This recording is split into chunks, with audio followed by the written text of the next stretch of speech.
my brother and I, we had bought this 911 tub for like $500 from a race shop. That is amazing. And drinking beer. Dude, we got a saw, like, let's just go cut it. So many great things come from stories that start that way. It always starts with beer and a saw. You didn't have a plan? You just decided to cut a 911 in half? We had like a side view sketch, like this rough idea of what it would be, but we had no idea how we were going to get there, how we were going to fabricate anything. Didn't know really what engine, what transmission. We're just like, we know this is the first step, I think. It's like, cutting it in half. You can't go back, right? You can't go back from that. Welcome to another episode of Modify with Trick Factory Customs. If this is your first time watching, my name is Elvis. Tim. Rob. And we have a guest on today. So Nikita, you can... Yeah, I'm Nikita Bridan from Oilstainlab, based here in Los Angeles, California. But I'm Canadian originally, so yeah. That's pretty amazing. I'm looking forward to this just because, first of all, you guys are Canadian. Like when I found out, I was like, oh shoot! Like Rob told me whenever we brought up the potential of having you guys on. Rob told me we're Canadian. I did not even know that. So that's pretty amazing. I feel like I did, or not like the reverse of what you did, because I used to live in Los Angeles and then moved here to Canada. So yeah, so this should be interesting. So if you guys do not know the guys from Oilstainlab, Nikita and his brother, they built one of the most incredible cars I think I've ever seen. I don't know. It's very cool. So and you're going to tell us more about it as we go on, but it's a Le Mans prototype from the 60s. And yeah, so it's going to be interesting. So just as we're getting started, just tell us a little bit about first of all, what part of Canada are you from? Yeah, we have a kind of a crazy history. So like you said, my brother and I were twins. We were actually born in Ukraine and then lived in Turkey for a little bit, I think a year or 2 years in Turkey. And then came to Canada. My parents came to Canada with like $10 in their pocket. Oh, and so they landed in Halifax, Nova Scotia. Ooh. And that's where they kind of set up roots. And I think we were around 3 years old, and started playing, doing all the Canadian things, right? Playing hockey. Grew up in Halifax, lived a little bit in London, Ontario. How'd you avoid the accent? Of the Maritimes? Yeah. It's very distinctive. How did you dodge that? I guess we traveled a lot, and also we left Canada at 14. So spent like 10 years there, then left at 14 to go to Italy to study car design. And then been in California for a long time. So it's weird because I get called out for my Canadian accent whenever I say a boat. Yeah. In LA. So I get called out a lot here. Yeah, that's so interesting. Whenever you said Nova Scotian accent, I don't know what that is like. It's a whole separate language. Really? Yeah, like it takes a while to adapt to it. Because it just sounds like if you're diehard, it sounds almost like gibberish. Oh no. Like the way they meld words together, and it's crazy. So does it sound like a Midwestern accent, like a country accent, or no? I don't know. It's very unique. Oh shoot. Okay, I'm gonna have to look up. Stands on its own. Oh shoot. Okay, I've never been there, so I have no clue. we have quite a few friends from Halifax and where else? Cape Breton. So they have a very distinctive accent. Yeah, that's amazing. Yeah. If you hang around them too much, you'll pick it up and start doing the same things, and it's you got to stay away from it. So it's a small part. It's a small part of the Canadian world. And what kind of drove you into cars? And you touched on you moved to Italy at 14 to study car design. That's wild. That's pretty amazing. So what got you into like that mindset and like, okay, this is what we're doing? Yeah. Kind of have to like back up a lot. My brother and I, we were into like drawing stuff, and so we were drawing dinosaurs, spaceships, and cars like since I can ever remember. And my parents still have those crappy drawings. It's kind of fun to reflect back on those, isn't it? Though. Yeah. But the interesting thing about it is like we weren't really like into cars from like the mechanical side it was more, it grew into like a design passion, I would say, and more of an artistic passion. And I don't know, I mean, at like, I think 10 years old, we basically just, my brother and I both decided like we're gonna be car designers. That's it. Like that's the single path forward, either hockey or car design. And so that's what we would do. And found this website back in the day. It was like Car Design News, and that was like our portal to that world. Because like you mentioned, like Halifax, it's not conducive like to Right. but there is no car culture there. I Zero. remember being so excited when I saw like an Audi. Wow, it was that bad? Nothing radical like a Lambo or nothing. This is an Audi, man, dude. No, exactly. There was one, I remember, it was a very distinct like Audi Volkswagen dealership, shared dealership. It was kind of half circular, and it was like the coolest thing. And we traveled a lot, so thankfully we were exposed to that. My grandparents lived in the UK, so when we went over to the UK, we went to the McLaren F1 showroom, which is there in London, and took a really awkward photo there. Well, did he have a thumbs up or no? There was no thumbs up. It was just like, It's like, I don't know what to do with my hands. And then, I have a distinct memory of the first Lambo was we went to Spain one year, and we were driving along the freeway, and you see Lamborghini, it's like on the internet, you don't think they're real. And then there was a Lamborghini dealership, and I told my parents, like, we gotta pull over, we gotta go check these things out. So they pulled over and like got to sit. The dealership let us sit in the Wow. and I mean that just like cemented it. Like these are cool cars. These are the things we want to be around or be a part of. Let's say. And then just single-handedly focused on it, and then at some point basically dropped out of high school. Convinced the parents that we want to be car designers and like help support us, and moved to Italy to study car design. And so they were like, yeah, sure, send it. They didn't like be like, what are you doing? Well, it's always more complicated than that, isn't it? Looking back at it, of course, you're like, they were very supportive, and they were. They put us into art classes, and they, definitely nourished that. But certainly, they thought it was a phase. They both have they both have PhDs. They're very smart people, not like us who can draw good. It's like a polar opposite, right? Like they're formally educated, and their career path is very like, and you're like, I want to go and do this. They're thinking that you're like prancing in the fields, just being a hippie.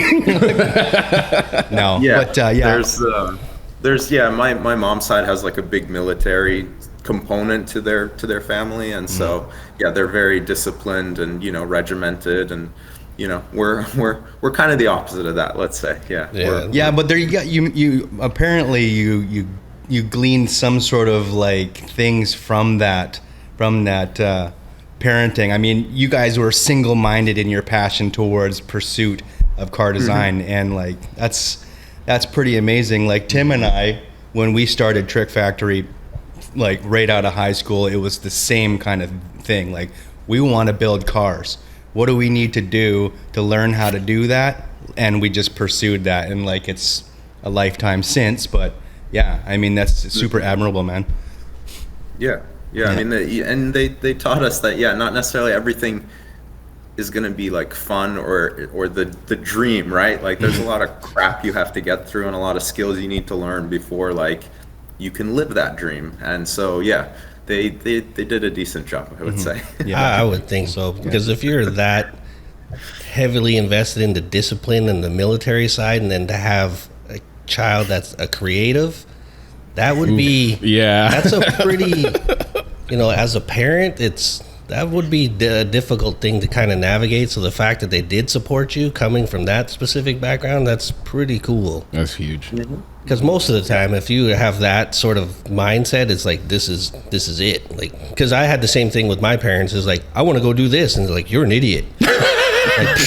like if you're gonna go do that, you might as well just leave right now. So we did, and then the rest is history. So I was like listening to your story and your parents. I was like, that's pretty amazing. Like it's And like I said, I think they thought it was a phase. They're like, oh, they're just young kids. Like, there's no way this is actually what they want to do. They'll smarten up. They'll be like lawyers or something. Like, it's pretty cool that they entertained it though. Like that's pretty cool. Yeah, exactly. So yeah, I mean, they picked up house and moved to Italy for a year. Obviously, very fortunate they could do that. I mean, we wouldn't be able to survive by ourselves at 14. We'll draw cars for food. Exactly. Yeah, I don't know how you'd get an apartment. I wouldn't know anything. So no driver's license. Like nothing. You could get around. And yeah, I mean, growing up in what is effectively like a pretty rural part of Canada, you know, because like, sure, we were in Halifax. We were kind of on the outskirts. You know, it's rural. And you know, then going to Torino or Turin was it was kind of a culture shock a little bit to like live there. And you know, it's very different than America in terms of like amenities and the way things were. But we so we learned Italian, studied there for 18 months or so, and then had a little bit of again, it was like our single focus passion. We just wanted to learn. And I would say the school wasn't as serious as we thought it would be or as we wanted. And we were doing okay. So there's one school that's like at the top. That was Art Center in California. And it was so unbelievably expensive that we could never even like entertain the idea of it. But after 18 months in Italy, we're like, okay, I think we need to go there. Wow. And we met a very famous designer who was teaching there, Frank Stevenson, who's done like McLaren P1 and the Mini Cooper, So cool. worked at Ferrari. And we had this meeting with him and he's like, guys, you got to leave. Like, you can't be here. Really? That's what? Yeah, you gotta go to California. Like, all the best guys, they're in California. You gotta go there. Wow. So yeah, then we had to figure out how to move basically the family. Oh my Italy gosh. to California, and then, you know, pay for this absurdly expensive school. So yeah, it's got to be worth it, because like in all the conversations we have, that place keeps coming up. It seems to be the foundation for a lot of what's going on. So yeah, I mean, obviously California, car culture, it's crazy. You know, everything's here. The movie industry, you know, just the idea of hot rodding and all that sort of stuff, and just the scope of it, right? Like, we're so spoiled here. When we go to our cars and coffees, it's like, oh, there's, you know, a Pagani, there's an F40. Yeah, that's one of the biggest things that I miss about living in like LA is the car culture, like everything. Like, I don't know if you go to like some of the like the Malibu cars and coffee, or like where in LA do you guys live? Or is your place based in based? Long Beach. Oh, okay. Further south. Yeah, so I'm sure Long Beach has their cars and coffee, and maybe Orange County. Oh gosh, I miss those days. But yeah, keep going. Yeah, I mean, here we could just enjoy anything. I mean, it's like from hot rods to customs. Like, there's a different show every day, pretty much. Literally, with a different theme and different crowd. You know, sometimes it's a little too fractured, and there's some hate between the groups. But you know, that's just comes with the territory. But so we moved here, got accepted, which was, again, this is like a dream come true. Never thought it could ever happen. I mean, you know, school at the time I think was like $70,000 a year or something, which was like, you know, and this was money a while back too. Yes, a while back, 2004. Oh shoot! Wow. Yeah, so it's more expensive now. I think the school's definitely more expensive. I teach there. You do? Yeah, I'm trying to get my tuition money back. That is awesome. Oh wow. Yeah. But so I mean, my brother and I, we both got in, and you know, same thing, just like first day just shocked by how talented everybody is and how good everybody is. But we were young at the time. I think by that point we started at 17. And yeah, just get your head down and learn as much as you can and put yourself on that program.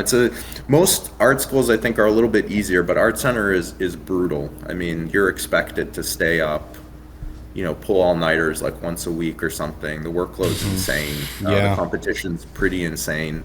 And a lot of the students are coming in with like an industrial design degree. So like they know how to draw and like they can do, beautiful figure painting or oil painting or sculpture. So most of them, I think when we started, it's changed a little bit demographically now, but when we started, it was like average age was like 27. Yeah. Like you've already done something in your life and like now you're chasing that car design passion. And we were just these young, awkward kids from Canada. But yeah, no, I mean, some really good formative years there, and then obviously graduated and just became OEM car designers for the big car companies. That was the dream, and yeah, somehow managed to make it happen. That's so sick. Yeah, it's amazing. Congratulations. Yeah. So like, how did you go from like the OEM, like what OEMs did you work with? Did you work with like multiple, or were you just a one, or? Yeah. So originally, I mean, my brother and I we love working together and like bouncing ideas, and it's been a very successful partnership. So we wanted to work together. It's even harder to get like hired together, So as a package almost. Yeah, it's difficult. Like it's a very small industry, and there's very rarely like two spots. But we managed to go together to Toyota. So we started at Calty Advanced Design and Research down in Newport Beach. And at the time we were doing stuff for Scion, Lexus, Toyota, trying to develop the 86 platform into like a family of vehicles and stuff like that. After a year, we're Canadian, so we have visas that we need to have to work in the US. And there were visa complications with Toyota. They basically didn't want to pay for a good visa. Oh no. They wanted to keep us on a cheap visa. And so there's a little drama there with the visas, and then literally a day later, the head of Honda called us. Oh shit. And he was like, I want both of you guys to come over, like basically blank check. Dang. I was like, wait, what? This is crazy timing. Yeah. Wow. And so we both popped over to Honda Advanced Design. They had a really cool studio in Pasadena at the time, which was then moving into downtown LA, right by the Staples Center. That's like, every young cool designer's dream. You're living downtown, I don't know, nice apartment, nightlife, go watch a hockey game.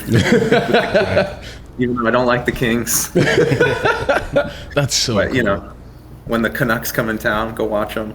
So we did that for a few years. My brother ended up winning the Honda CR-V production program. Sweet. So he then moved to the production design studio, which is in Torrance, like 30 minutes south. And I ended up staying, at the advanced studio. So after 3 years, I ended up leaving Honda and went to Hyundai.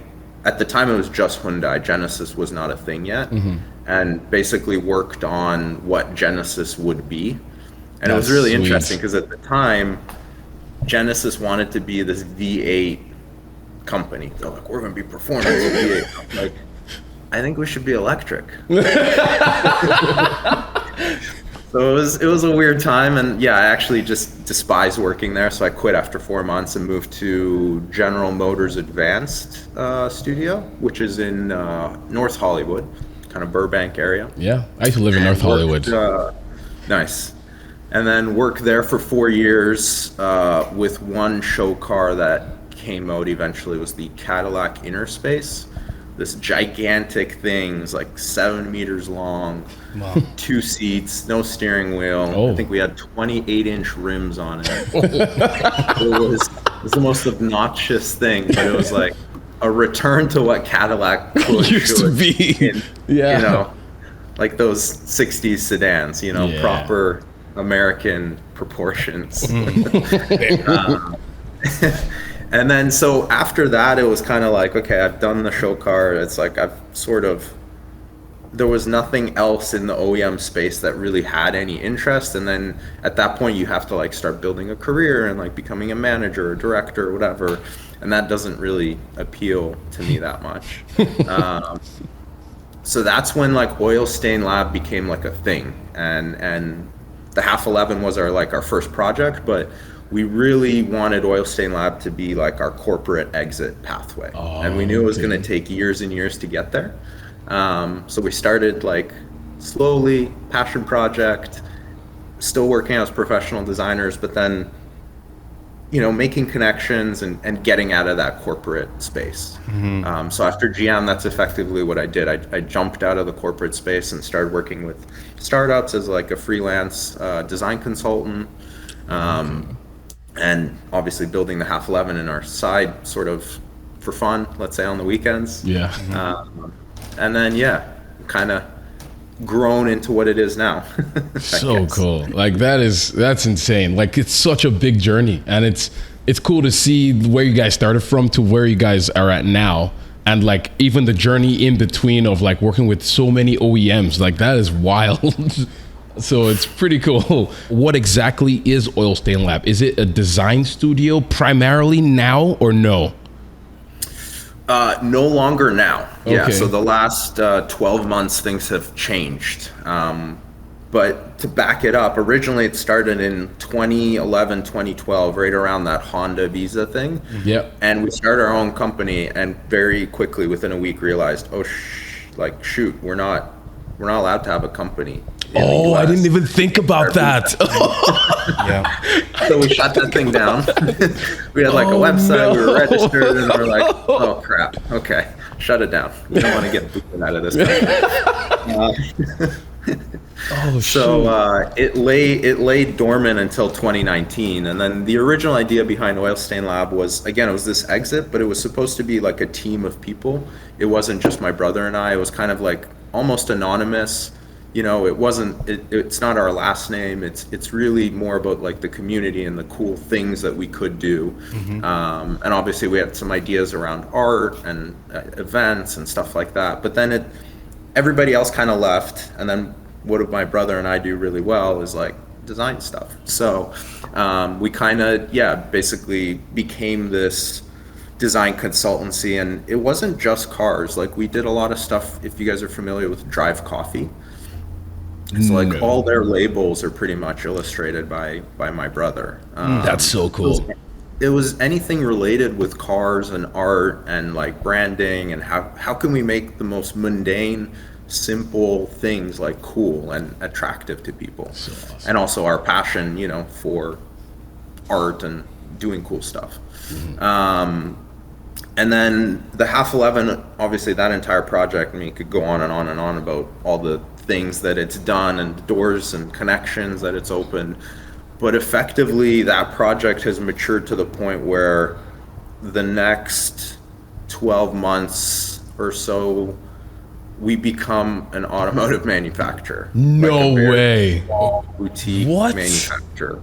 So That it's a crazy So before we dive into that part of things, like talk about the 11, because that is so cool. So like ever since I saw it the first time, like I feel like I saw it without a body. It's cool to follow the whole journey of it, because seeing it without the body and then seeing it with the body on, and then we happened to see it actually at SEMA. Yeah, at SEMA last year, yes. Oh, cool. At the Hooligan booth. So that was really cool to see the build I've been following for a few years now. So just how did that whole thing start? And I know there was probably like a precursor build before that, because I know you guys are also into Porsches as well. Yep. So yeah, just dive into that real quick. Yeah. So I mean, like you said, I mean, we've got a couple Porsches you can see behind me. So the Marlboro back there, for example, we bought that, couldn't drive stick, had never done an oil change at 25 years old. That's a car that we learned everything, right? And again, because my parents kept me away from, you know, Allen wrenches, screwdrivers, sockets, not allowed to touch that. That's for, you know, not for our type of people. Mechanics. Yeah. it's dangerous, it's rusty, this, that, blah, blah, blah, whatever. But you couldn't stop us. It was, it was bound to happen.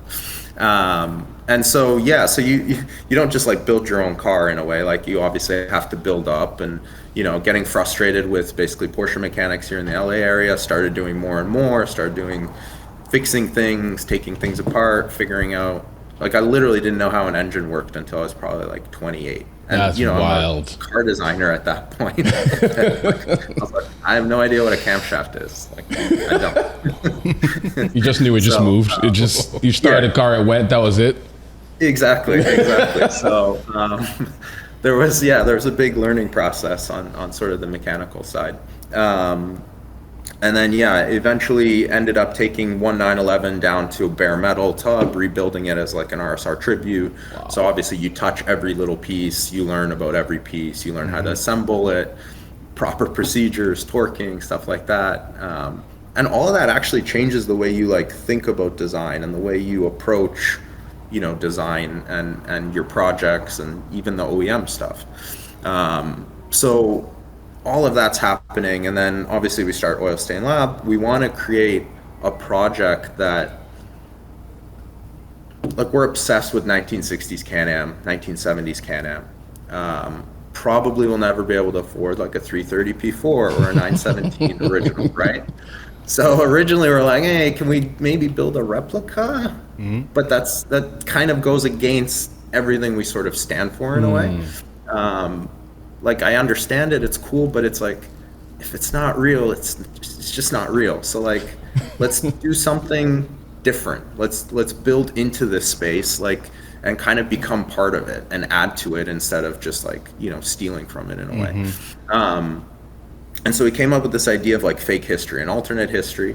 And we originally, that's how that project kind of got a lot of legs, I guess, on the internet, is we started creating these images of the half 11 racing at Le Mans with Steve McQueen, and people were like, huh, what is this? Like, did this actually happen? Yeah, like, I'm a Porsche guy, like, I've read the history books, like, where is this? Like, so it was kind of an interesting game to sort of play. Some of them were very humorous on purpose. Like, we weren't trying to make people look stupid. We were just trying to tell a story a different way, an automotive story that isn't, like, oh, we have a deadline and like we need to make it, or the other sort of automotive tropes. And it's based in, like, we're in LA, the movie industry is here, we have a lot of friends, so you can engage people that are, again, not just pure automotive, right? Like, those guys, cool, they love cars, but like, can we talk to people and speak to people that love, history, or people that love, storytelling and fiction and stuff like that. So it's kind of like to spread the scope of the project. And again, like, our fabrication skills at the time were zero, right? So like, start this project. We were at my parents' house. They have a summer house in Palm Springs, and it's like 110 degrees. We're all drinking beer, and my brother and I, we had bought this 911 tub for like $500 from a race shop. That is amazing. And it's been sitting there for like a year and a half while we're like thinking what to do, drinking beer. It's hot as hell. We're just like, dude, we got a saw. Like, let's just go cut it. So many great things come from stories that start that way. It always starts with beer and a saw. So yeah, like, our friends are in the pool, and then like my brother and I would just disappear, and then they hear all these loud noises, and they come in and they like cut this in half, and they're like, the hell are you guys doing? So wait, you didn't have a plan, you just decided to cut a 911 in half? We kind of knew what we were doing. Like, we had like a side view sketch, like this rough idea of what it would be, but we had no idea how we were going to get there, how we were going to fabricate anything. Didn't know really what engine, what transmission. We're just like, we know this is the first step, I think. It's like, cutting it in half. You can't go back, right? You can't go back from that. Let's go. Wow. So I'm yeah, starting we've to got- understand the connection between Elvis and yourself right now, because he approaches projects in the exact same way, whereas we're the opposite. It's like we visualize and then execute. He cuts and then visualizes. Yeah, you just send it, man. That's the best way you're gonna learn. It's just what I said. I think, yeah, when you don't know any better, and knowing the things that I know now, I would have never approached that project. I may not even have done that project, right? Wow. So it may never even have happened, because there were some profound setbacks and difficult situations that were just like, the hell are we doing this? Yeah, I feel like Tim was saying, literally, it's the same thing. Like, they keep on dialing me back because my first instinct, I like you, never really grew up. My dad didn't even know how to change oil, all of that. I grew up in Nigeria, and so every time I look at a car, I'm like, oh, I just want to modify it. So the first thing I just go is like, oh, that needs to be done.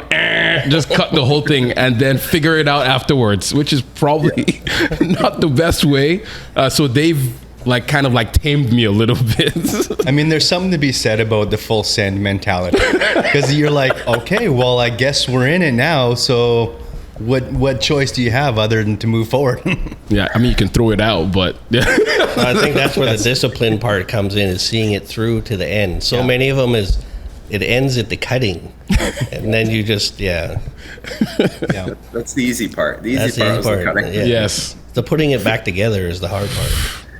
Yeah, exactly. And then, yeah, I mean, we just basically started a journey of like figuring out how to, fabricate, weld, engineer everything, building out a network. I mean, obviously we came from the car space, so we had a pretty wide network. And we had built some, basic builds, I guess, before that. So not total scratch, but like the whole body's handmade aluminum, right? So that looks really cool on YouTube and, on the History Channel, but like, how the hell do you do that?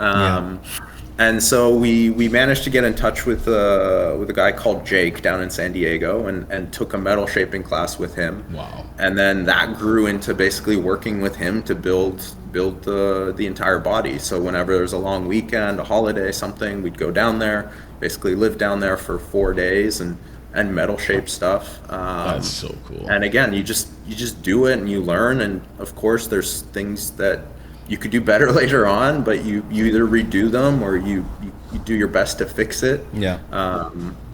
And because of our very limited skills, that impacted how we designed. Like we knew we couldn't shape crazy, super complex curves and yeah. So it defined the aesthetic of the vehicle, and it's good for designers to have limits, so you're like problem solving within a box. Like if anything's possible, gosh, that's a dilemma. It's so difficult, right? Yes. So, just we took it day by day, learning new skills, figuring that stuff out. Started jumping into like engineering software, so like the whole tube frame in the back.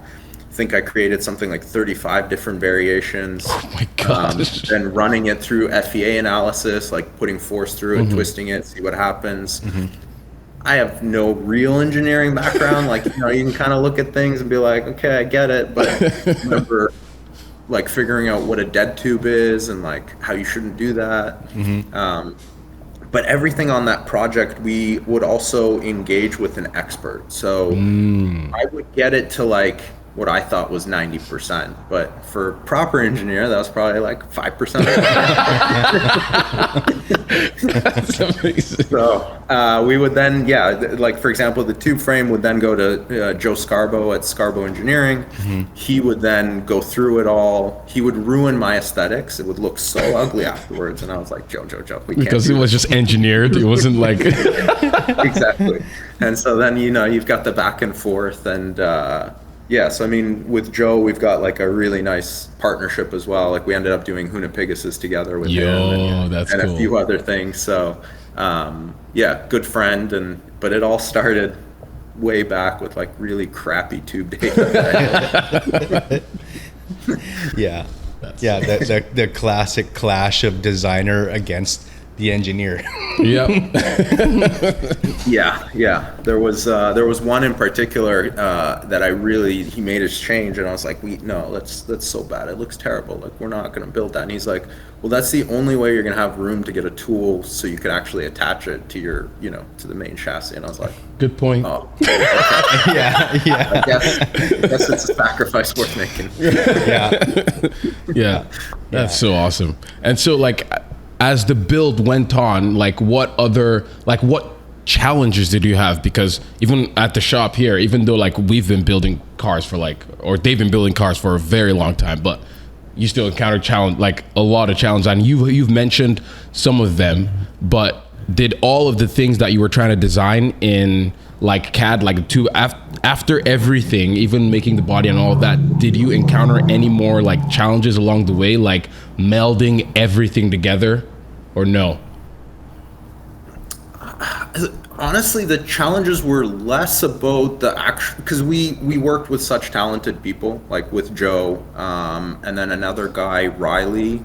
He built that crazy Firebird up in Sacramento, the white one. The crazy motor. Oh yeah. So honestly, when you engage with those people, like the car is kind of the easy part in a way. It was more about designing ourselves into, like, painting ourselves into a corner, and then being like, crap.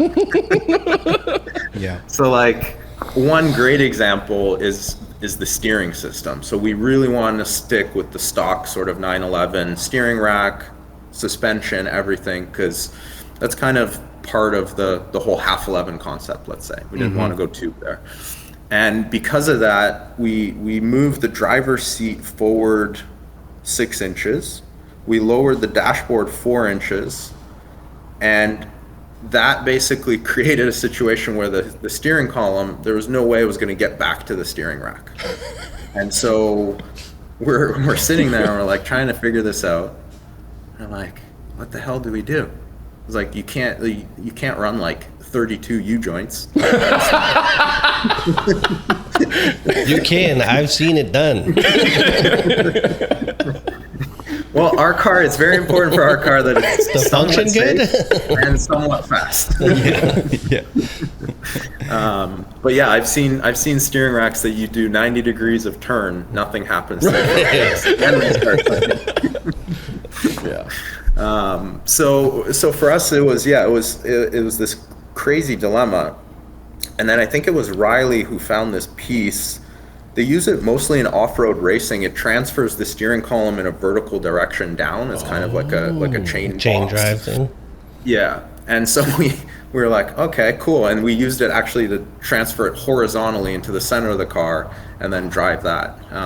So it was like a lot of just like little bits and pieces, like, how the hell are we going to get around this? Same thing with like the front hubs, matching those up with the center locks and everything. It's more like that sort of stuff. The actual, like, everything came together on the rear end really well because Joe's in digital, he's in CAD. So everything's basically millimeter perfect. Yeah. You know? So awesome. It comes apart, goes back together exactly the same way. No drama. Yeah.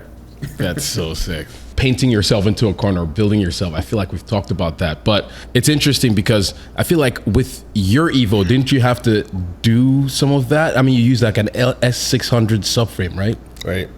With the LS, you wanted to make that work but you still have to modify everything.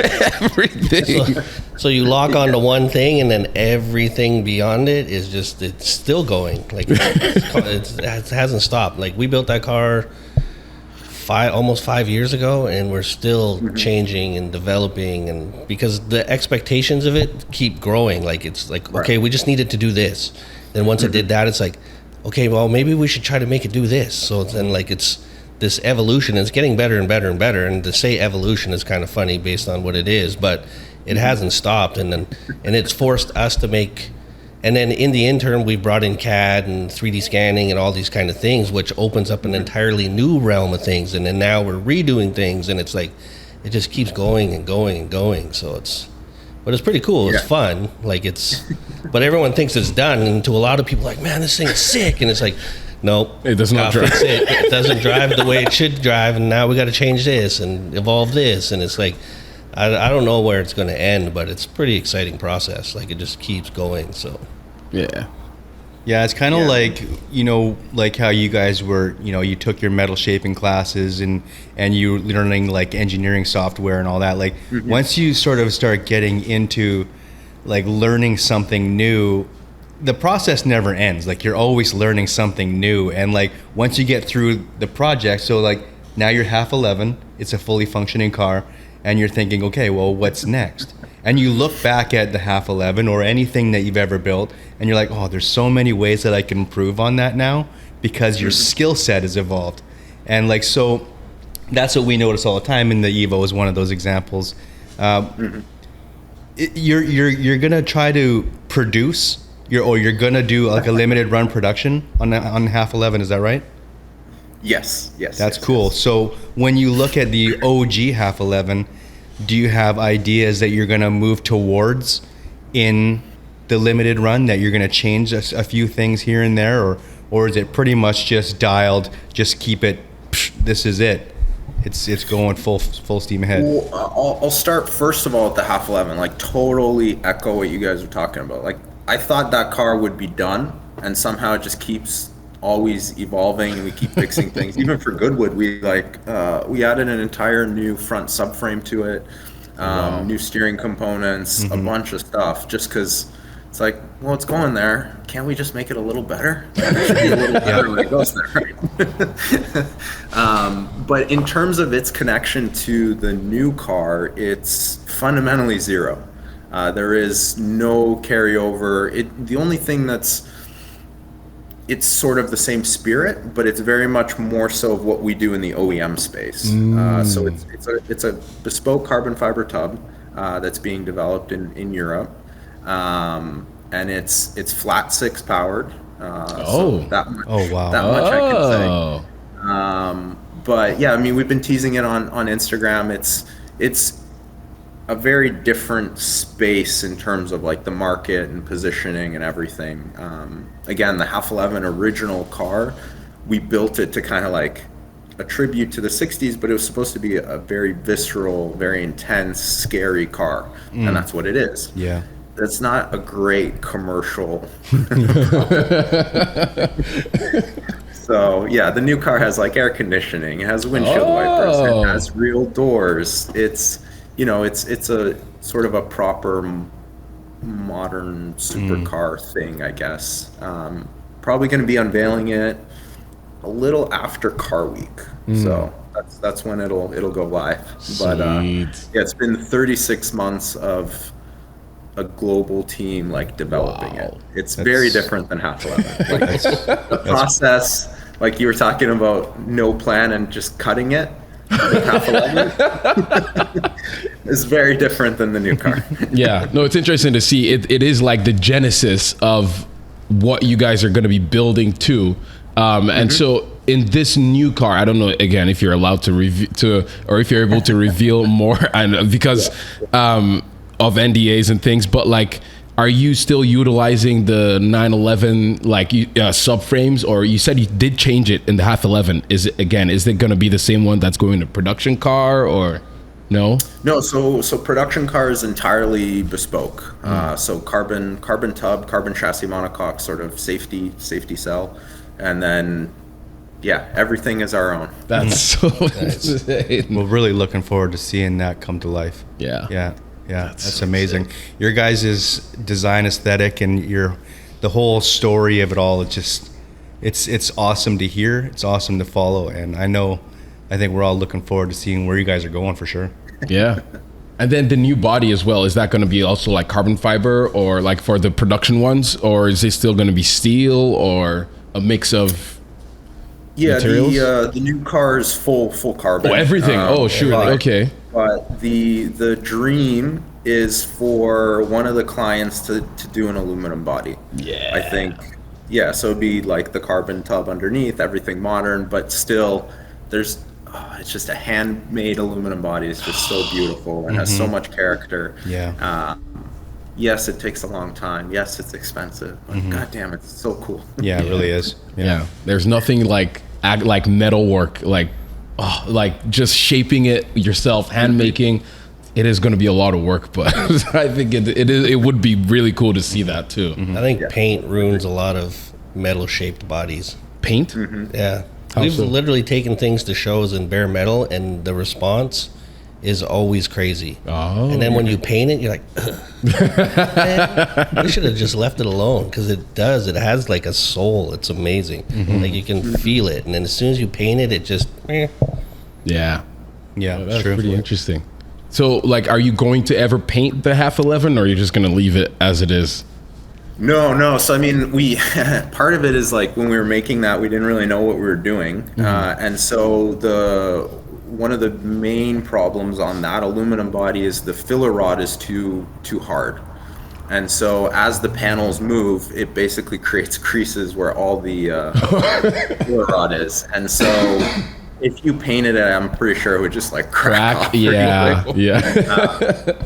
And recently we had the just before it went to Goodwood, we had the body hanging from like the ceiling, kind of like what they do in the Porsche Museum. And we took it down. It was hanging there for, I don't know, 48 hours. Took it down, and the whole body had sort of twisted. No. So we start putting the car together for the final, Goodwood ship off and everything. I'm like, it doesn't fit right. Like, what the hell? Oh my gosh. So yeah, we were at the track, and Rick had a little bit of an off moment. Spun the car at Big Willow and damaged the front lip and the front bodywork. The cool thing is we had our hammers. Pound it back out. Start wailing on it. Put it back into shape and be like, all right, let's go out in the afternoon and run it. If that was fiberglass or carbon, you can't fix it. No. It's like that's it. So that's the cool part about the very soft, fragile aluminum body. Yeah, and it's such a cool story too. Like even just leaving that sort of repair in place, not covering it up. I mean, there's a really cool story in behind all that, and it'd be kind of almost a shame to see it disappear. Yeah, exactly. There's another really big scar on it. When we drove the car from LA to New York in September last year, to get to the bridge. And everyone always trailers their cars, and we're like, screw that. Like we're driving this thing. Like let's do things differently. And on our first day, as we were crossing through Utah, 8 hours into driving or whatever, the car in front of me swerves, and there's a semi truck tire in the middle of the freeway. No. And I'm just like yelling at the top of my lungs, like a very bad word. I'm obviously trying to like avoid hitting this damn thing. But yeah, it hit on the passenger front right corner of, we have like a carbon splitter. And it sounded like a grenade went off. Like I was like, no. for sure the trip's done. Like that's it. It's over. The one time. Yeah, and like the diffuser, I can hear it. It's like scraping. I like pull off the freeway. I'm like, oh, this is it. Fuck. Like, what the hell? And we had a camera car behind us. So apparently my splitter took that semi-tire, chucked it over my car, launched it over, and it landed on their headlight. No way. Landed on their headlight, broke their headlight, then went under their car, ripped the entire rocker off their car. Oh shit! So functional arrow, I guess. Yeah, and but I get out, I'm looking at the car, and the whole front end basically shifted. Oh. So like from the impact, the splitter, the mounts, everything had just like shifted to the left, like I don't know, 3-4 inches. It's like a bad boxing injury, where your nose.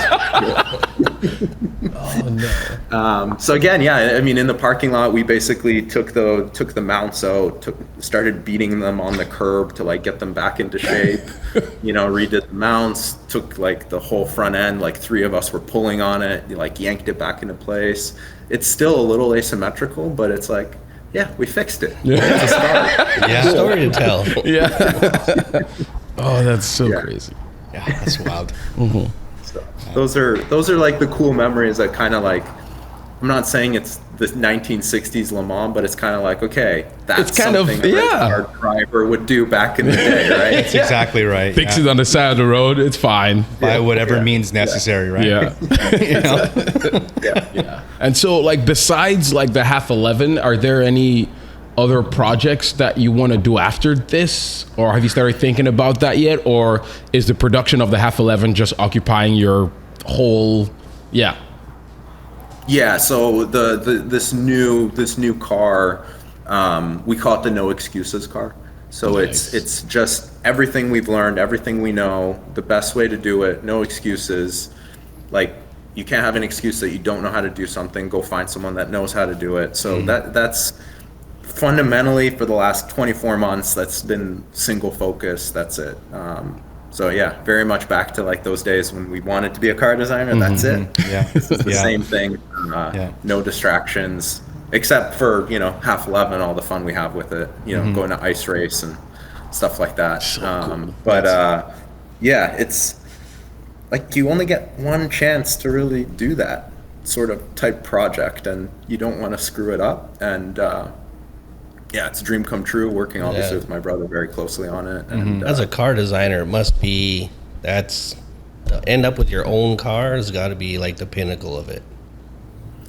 it is, yeah. I mean, part of it is like you don't have a boss telling you what to do or anything, right? And it's just like, I like it, so that's it. But it is very cool and very satisfying. But until it's like real, it's like it's not real. You know, it's just like it's still just a thing that it's got to be real. Like, you sit in it, you drive it. I think that moment, just like it was with the half 11, the first drive, it's just very emotional and like, holy crap, we actually made this. Like, we made it through this journey. Yeah. Yeah, it's amazing. It's a major accomplishment to get to that point, and it's most definitely worth pursuing. So Yeah, it's huge. That's awesome, because even on like just talking about the satisfaction of that end when it's like, oh, you have the complete thing. We were just at the dyno for your car a few weeks ago. I think that maybe 2 weeks ago. Yeah. And it's a problem that I think you've been trying to actually drive it for a while. Yeah, but my original thing was it's extremely, has way too more power than it needs. So then the reality of what it takes to make 1,000 horsepower reliable, I even went into it completely uneducated. So the education that I've received over the course of making this thing streetable, reliable, and do all, like, now you're getting into like heat management, all these different things. It's like, it's easy to make 1,000 horsepower, but to make 1,000 horsepower work has been a very steep learning curve. So it's like when it finally did it, and we made like 1,030 to the rear wheels, like all the emotion that flooded in, and it just made hit after hit after hit, and you're just like, Nothing finally, broke. like, nothing broke. Everything worked as it should. It was like, it was an emotional moment. Like, it was. So I know, like, I try not to beat, other people down, but I'm trying to share my experiences, and it's like, whoa, these are different things that you need to work, like, deal with. And we'd built tons of cars up to that point, but then trying to make something to this level, it was like almost starting over again. Because we made lots of crazy cars that look cool and you could drive them, and they're, but then trying to do something like this it was like starting all over again. So like the emotional side of it, when it actually worked, and the end of, like, we made it to the end, I saw this through to its completion, is like, it's rough, man. Especially when you have 100 different people like, why don't you do this? Why don't you do this? Why don't you do this? And you're like, well, it costs a lot of money and takes a lot of time, and I got to go make the money first and then come over here and put it into this and hope that I'm doing what I'm, I get it. Like, so it's super crazy that you're building your own car, because like, we just are, like, it's, because we're hot rod guys and custom guys, so we only really needed to make it look cool. So now the evolution of trying to make things work really well, because we can make anything look cool now. Like, it's no problem. Yeah, we make it look cool. But now making it work is like, the design side and the packaging and the engineering is like in a completely different game, So like to try to meld all three of those things together in one place it's epic, like actually epic. So I have an entirely new appreciation for, and that's after having done this for 20 years. Like now the realm that we're in is like, it's like my brain's swimming almost all day, every single day. And I'll walk by that car every day and just like, oh, we gotta fix that. We gotta fix this. So it's a long road, man. So yeah. No, I mean, mad respect for any of the builders that can build stuff and run them and use them. And it's like you said, yeah, I mean, anyone can put like some big wheels and custom body kit or whatever, but yeah, to have it survive, like, you know, driving through Palm Springs 120 degrees and like, you know, we were out at Thermal recently and the guy had a 928, Porsche 928. Yep. And it had 850 horsepower. And this dude was just pounding laps, like 25 lap stints. And we were just like, there's no way there's any 928 left in there. Like, No doubt. if you know anything about them, you know there isn't. For sure, right? Yeah. But yeah, I mean, it's just we were so impressed by like just the quality of the work, the engineering, the level of thought, and all of that. Obviously, it's like decades in the making, right? You don't just like build something like that, you know. So it's like we have a saying. It's like overnight success, 10 years in the making. You know? I think it's more like 15 now. Like. I think that needs to be adjusted. Yeah, it's true though. Yeah, that's so cool. And then like you guys do obviously a lot of like 3D and scanning, designing, all of that. And so you printed the exhaust. So it's 3D printed Inconel. It's got a 1 millimeter wall thickness. Originally, when we wanted to do sand cast, you know, organic sort of shapes. We really dislike, probably I get beaten up for this, but mandrel bent exhaust. Do not like the look of the geometric bends. Oh, that's it. Okay. So that was like a huge no-no on our car. It's fully exposed, so it's like it would be an eyesore for me personally and my brother. And so couldn't really find anyone that would do sand casting around here locally or with the level of precision that we needed. Because of our packaging, it needed to be super tight. So started investigating kind of 3D printing, reached out to some friends that work at Bugatti, Koenigsegg, some Formula One teams, started talking to them. The F1 teams are like, don't do it. Same thing with the Koenigsegg guys are like, don't do it. Why were they saying not to do it? Yeah, so there's two different technologies. There's DLS, which is laser sintering, and then there's DLM, which is melting, basically. So it's a molten metal.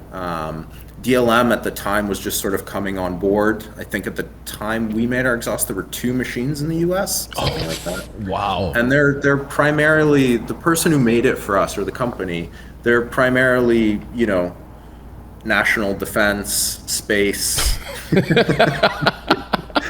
very big NDAs, those type of things, you know. So we approached them initially through like a mutual friend who introduced us, and they wanted to work with us because they're like, we can't show anything we ever make. Like, everything's top secret, or it's like on a different planet, you know? That's a good point.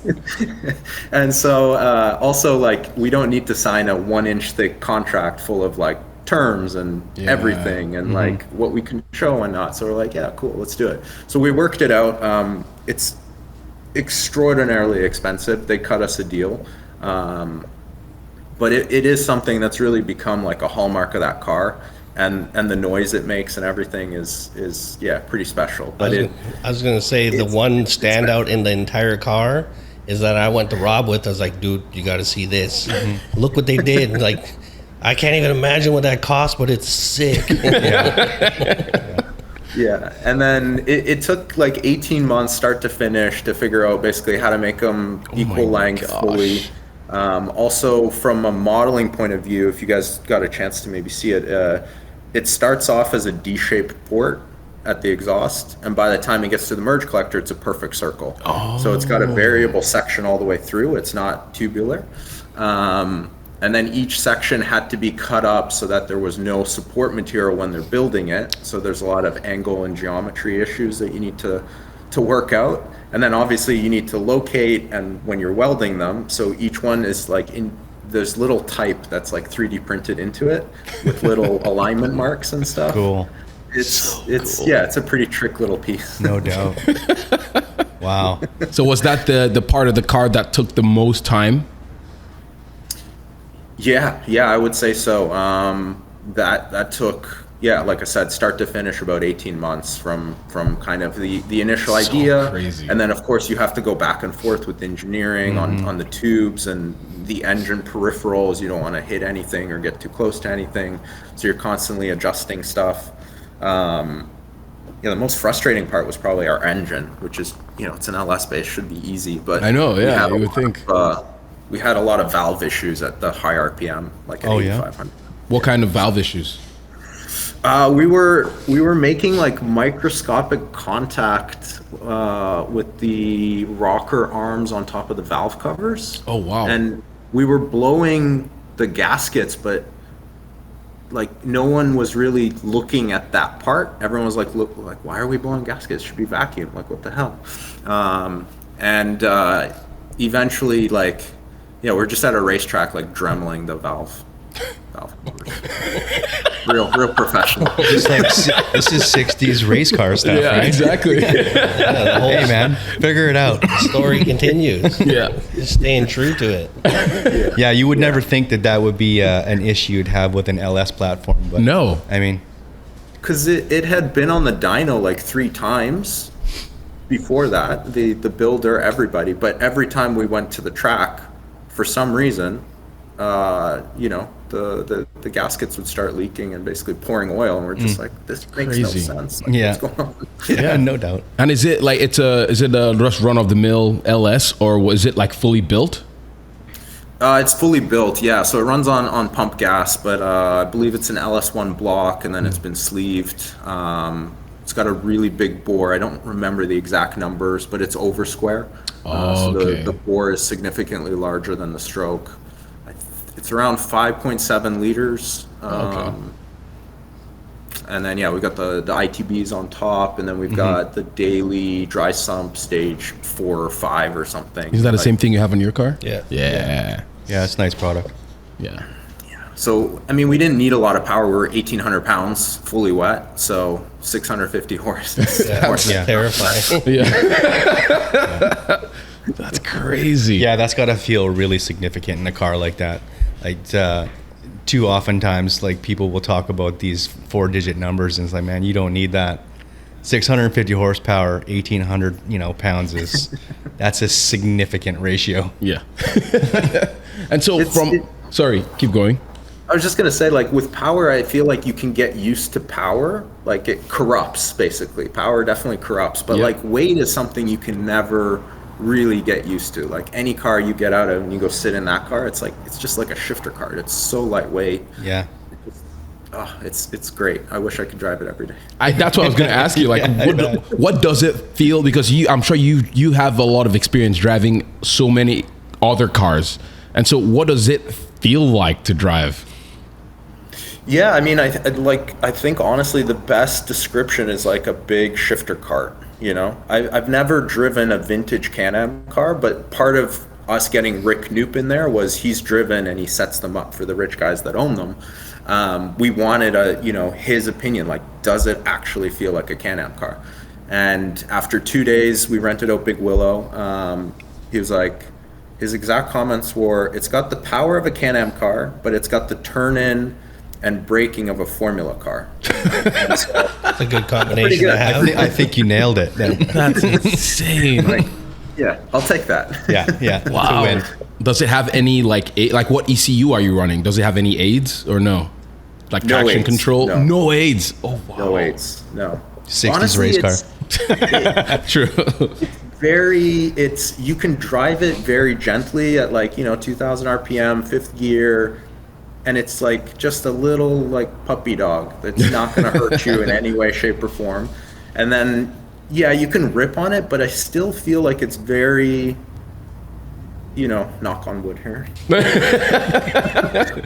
it's a very like controllable car. It slides very predictably. Yes, it's mid-engine, so you got to be quick to catch it. But it's a very I think easy car to drive relatively. You really just need to get used to the ferocity of like full throttle. Like it's ferocious and it's loud in there. There's especially when we had no roof and no windscreen. I think it did 160 or so, 155. Oh my gosh! Without a roof or windscreen. And it's just like the wind's like trying to rip your helmet off, like choke it's like you out. peeling your face back. And then you've got to turn in to like see where the apex is, right? And as soon as you turn your helmet, the wind just like snaps you back. Oh, I didn't even think about that. Yeah, it's violent. Yeah, it's the roof is much better. That's so crazy. So rad. Yeah, and so is the roof like permanently on, or can you just take it off at will? Yeah. So the roof is on probably. It's hard mounted at the roll cage, and then it's got quick disconnects all along the body. Oh, I see. Probably 12 disconnects. So it takes about 3-4 minutes to take it off and put it back on. And we did it at ice race. So in the morning when it was cold, we were running with the roof, and then when the sun came out, we would pull it off. And it's so low too. Like if tall people want to ride, we have to pull the roof off. Yeah. So cool. And so are you guys like fans of EV-ness or no? Are you like strictly like just curious? Because on something like that, the first thing I thought about was what would it feel like with like the EV powertrain? I know it's like 60's Can-Am, but my brain is just like, oh shoot, I'm just like imagining what that would be like, because we did an EV swap, but yeah, we did our first EV swap. It was into like a 2-door, what was it? G-Wagon, yes. And even just looking at it, the instantaneous power of it was just crazy to see. And so like, have you thought about that, or is that a potential thing, or? We have a lot of thoughts. Like as professional designers, I think we haven't worked on any like combustion powered car since 2014. Oh wow. So okay. We've been in that space a long time, and we have some really strong thoughts on all of it. I think the way to summarize it, the easiest way, but maybe slightly offensive way, is like electric cars have been built by nerds with like an agenda to prove that combustion sucks, right? And I think it's time that EVs get built by people that actually like cars and the experience of cars. And I think when that happens, there's something magical that can happen. So yes, we consider EV something that's, it's coming. You can't really stop it. And obviously the performance benefits are insane. But it needs to be less nerd and more, I agree. rock and roll. I agree 100%, man. That is well said. Yeah. Because I'm not like, we're not EV guys, but it's like the technology is undeniable. And then putting it into things that probably necessarily shouldn't be. Like right now, the perception because of the narrative that's associated to it, it's like, because we did one, it's like we're coming to your house and we're going to EV your classic. And it's like, no, we're not out stalking cars and like trying to, it's a cool thing. It was fun to do. It was a huge challenge, but I just don't think it's, because of the narrative associated to it that's been pushed the entire time. I think it's probably like another 5 years before people, actually embrace it for what it is. It's just another cool way to add power. And like, even like this little Porsche that we did now, like, they've reached out about this sort of hybrid sort of thing. So I see more of that probably taking place and filling gaps in a lot of these like turbo motors and all this kind of stuff. It's like a perfect way to fix that problem. But as far as full EV vehicles, I'm still not completely behind that. But like the hybrid stuff, like if we can meld the two together, like it's amazing. It's crazy. Like I'll get behind that. Yeah, exactly. Yeah, I think you see it on the OEM level with the Lamborghini Revuelto, and you see it now with the new Bugatti. You know, they're weaker engines, but they're supported by the EV power plant, right? And so if you're smart about it, you could do a really low displacement, high RPM, crazy noise, right? And then just fill it all with EV. So it's, you know, it's a weird space, but for sure, I think the experience can be augmented, let's say, through electrification. It's slowly coming together, I think. Hopefully. I mean, because you guys are a business, and so are there any, let's see, like, I mean, do you guys face any challenges with running that side of the business? It doesn't look like it, but like, are there any challenges that you guys have faced with running, especially being in California? Have you faced any backlash, especially with the half 11 and like making a production version of it all, like legalizing it and all of that, or no? Yeah, I mean, legislation for any manufacturer these days is savage. You know, trying to get anything through legislation is so difficult, and that's why cars are so expensive and complicated, and in many ways, you know, kind of neutered these days.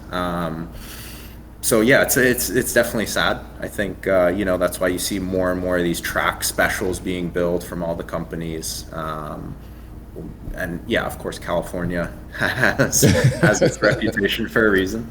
But in terms of like the business for Oilstainlab, I mean, our biggest issue was always just getting clients to pay.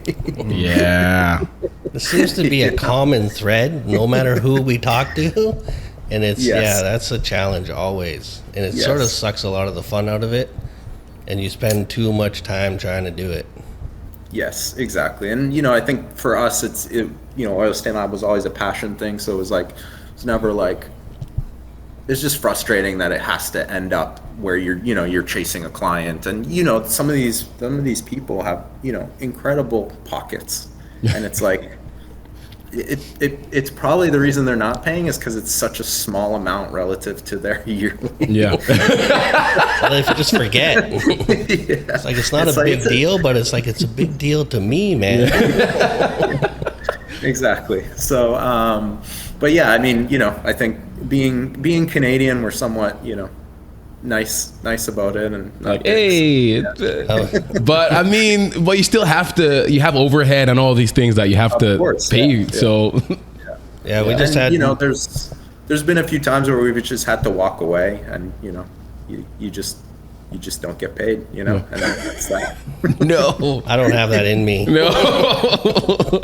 I'm coming to your house. Sorry, you wanted to say something? Oh, we just had Morgan Clark on, and he had an amazing tactic for putting things into perspective, and his like just casual comment of asking how much it costs to gas up their jet in relation to what their bill is. And it's like, yeah, I'm gonna have to try that. Like, how much does it cost to fill your boat up? Like, this is fairly inexpensive in comparison. Yes. So I don't feel bad anymore. And, you know, and then, you know, when people don't pay, then projects drag out. They get on top of other projects. Yeah. You know, it's the typical sort of, I would say, small business, you know, struggle. Yeah, when you're at the will of somebody else. Yeah. Are there some cars that you would want that maybe might have inspired some of your design aesthetics now, or no? In terms of like favorite designs or designers? Yep. I mean, what car would you go after that you wouldn't touch? I'm getting old, so I'm like, I've decided I'm no longer modifying my cars. Really? That's interesting. You know, we just got like a 2013 Cayenne, and you know, first thing I'm like, all right, let's lift it. Let's put some on it. I'm like, don't ruin it. No, I mean, of course, yeah, we love, you know, modifying cars, but geez, I don't know. I think it would have to be something, you know, I kind of have one from every era, you know? Okay. Yeah, you can share all of them from the earliest to... So, My earliest would be probably like a Delahaye, Figoni and Filasci custom bodywork. Then from like 30, there's a 1938 Hispano Suiza Sawchik coupe, which I think is like the most futuristic car ever made for the time period that was in. I think pulling up in that at like a black and white theater would have been like, where is this spaceship coming from? So yeah, and then I think, you know, jumping into like kind of the 60s, it's going to be the Le Mans period for me, you know. So there's so many beautiful cars and shapes, and you know, without having kind of driven them, you kind of want to drive them first, like know what they drive. But I mean, obviously the 917, 330 P4, and there's a Ford that I really like, the P68. That's a very cool car. Yeah, 917 to the 70s for sure. for me, Like that's on my top list. Speaking of building, sorry to cut you off, but before, I actually I've talked with them about building potentially a 917 replica. I know you talked about that, but it's like, it's always been at the back of my mind. I'm like, one day I want to build this thing. I'm a P4 guy. Yeah. To me, that's the one. There's just, I don't know. I could look at that thing all day. Yeah. So cool. But I think like if there was one car that epitomizes, like one street car that epitomizes what I would do, it's probably a Countach. And I've heard that they drive like absolute crap. horrible. I've sat in them, but to me that's just like, it's part of the experience is how bad it is, I think. You know, like if it's perfect, I don't want it. You know, had an E39 M5 actually. Loved those cars. Like grew up watching those BMW commercials with Clive Owen and Madonna. I was like, one day I'll have one. One day I'll have one. Yeah. And then Alex Roy set the Cannonball record in it. Oh, and I was like, wow, this is even cooler. He's got radar cameras and shit in it. And then ended up buying it, and it was just too good. So I got rid of it. Really? Just did everything so well. It was amazing in the canyons, amazing at the track. You could commute in it, but it was like, I want issues. I want problems. Elvis might be your spirit animal. I know. If it doesn't have problems, you don't want it. Oh, that's amazing. That's funny too that you mentioned that, because you also said you're getting old, and it's like you wouldn't think that you want problems, but I mean, we have another saying. It's what do we say? It's not an adventure until something goes wrong. Until then, it's just a plan. I think I disappoint a lot of people because they reach out to us for, you know, like, what would you do to my car? I'd be like, nothing. Don't touch it. Just leave it alone. Get a different car. Exactly. yeah.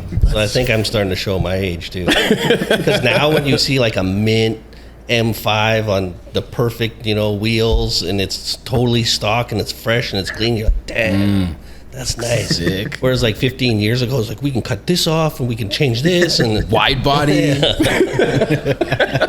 Yeah. That's so awesome. Any designers or builders that you look up to? Yeah, I mean, honestly, so many, because I can't personally like realistically say I can build anything. You know, like even the 511, there's so many nicer, higher quality builds. You know, that car's gotten a lot of attention. It still blows my mind why. But honestly, like the one that really, I mean, I think what the Ring brothers do is pretty amazing. Yeah. Their builds are utterly nuts, especially that green pickup truck F1 The Enyo, thing. yeah. Very cool. And that's starting to blend, like, you know, future and old, and it's a very unique, cool blend. And then I think, you know, what Riley does with his Firebird Trans Am thing is pretty nuts too. Just the detail level of thought, and I know he's now getting into like CNC machining, so I'm really excited what he's going to be able to do now that it's not just purely hand built. But gosh, there's so many other ones. It's my mind's blanking, but Yeah, no, it was just a I was just curious. We just look up to basically anyone who has, like, even if it's not like the most amazing build, but just the idea and the I just respect like everyone's just doing it. Like that's the hardest thing, is to do something. You know? Yeah. There's a guy, how is this street legal on Instagram? Okay. And he's building like a 330 P4 carbon fiber body in his backyard garage, and I'm like, dude's got kids. I'm like, geez, that's so cool. Like he's just going for it. You know, I love it. So yeah, I want to see more stuff like that. Yeah, that's pretty sick. And then any more questions from you guys? No, we're just gonna keep following along. I really appreciate you coming on, because I just wanted to know just more about you guys and more about the half 11 and like future plans, just because it's just every time I see it, even though it's been a few years, it's like Tim's Evo. Every time I see it, I'm still like, it just strikes something in here. Like you're like, this thing is glorious. But yeah, I just wanted to, it's so cool to get to meet you. It's been a lot of fun chatting. Yeah. Are you going to be at SEMA this year or no? We haven't made any plans. I mean, actually our last SEMA, that was my first time at SEMA last year. And that came together within like 5 or 6 days of the event. That's funny. Yeah, literally Hoonigan's like, hey, we have one space. Like, do you want to, join? And we're like, we were supposed to be there the next week for the Win Concours, so it turned out good. Great, but, No doubt. the car is currently in the UK for Goodwood, and then we're supposed to ship it back in time for Car Week. Oh yeah. And then SEMA is what, September? November this year. Yeah. Oh, November. Okay. Oh, so there's plenty of time. So are you running your car up the hill, or are you just displaying it? We are, yeah. We are part of Run Group number 2. I have to So watch out we for that. had to get a professional driver. So Gabriel Aubry, who raced for like the Cadillac DPI team, he's raced Le Mans. Oh wow. He's a short little guy, so that's why. So you're not driving? No, you need a proper race license. Oh, so I don't okay. have- Yeah. So That's cool. we're super excited for that. That's. I think that's the top for us in terms of like car events. And I was then gonna to say we've been trying to get there for years, and we're slowly making it a higher priority. So getting to go and run a car up there is, man, you're checking all the boxes. yeah, mind blowing. Like I keep using that, but it's true. This whole journey has been very mind blowing. That's so sick. Yeah. So looking forward to again seeing the journey on the hill climb. That should be a lot of fun, and hopefully meeting you at some point in the future. I'm sure we'll run into each other at some point, but maybe SEMA. We'll see what happens. But yeah, or maybe Car Week. I don't know. We'll see. But yeah, Totally, yeah. Awesome. Okay, thank you for taking the time out. Cool. You want to say something or no? It's been a pleasure talking to you, man. You guys are doing great. It's really cool. I admire the fact that you guys are following your vision, and it's pretty amazing. So awesome. It's truly amazing. Your story's great. Your products are amazing. Yeah, I'm looking forward to again seeing what you guys do with the half 11, the production cars, and the no excuses builds that you guys are doing. That's gonna be so sick. And so yeah, if you guys do not again follow Oilstainlab on Instagram, check them out. Oilstainlab. Do you guys have a YouTube channel? No, I don't think so. Yeah, I don't think. Yeah, so Instagram, that's the primary way you guys interact. But yeah, so thank you guys so much for watching, and we will see you guys later.